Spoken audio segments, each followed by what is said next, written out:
We have a handful of election updates, but first let's talk about this presidential Doomsday book, Robert. So there's a handful of members of Congress who apparently are not able to look at this Doomsday book, which it grants all sorts of emergency powers to the president in a time of emergency. What's going on here? This is very interesting.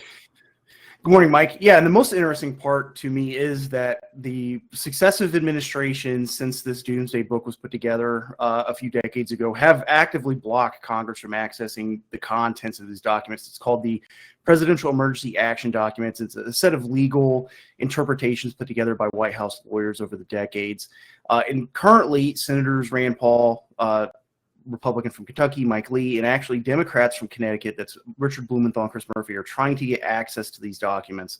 And reportedly, some former Trump national security officials are worried that Trump will actually use these emergency powers short of a crisis. And I think that is geared towards the election. I don't think that it's likely Trump would actually go use these emergency powers, because they're outlining things like blocking telecommunications, stopping Americans from international travel, and imposing martial law.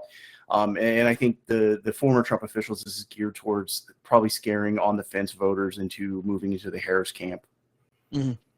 Now, we have heard from Trump in maybe Trump surrogates.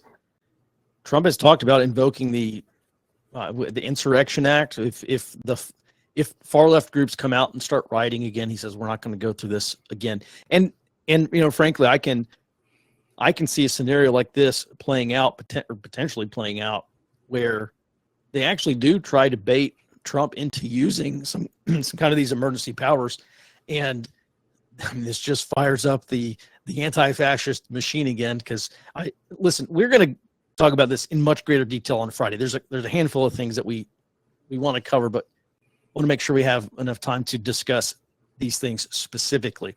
So for now, let's table this. We'll move on to some election updates also. Apparently DHS is just extremely unwilling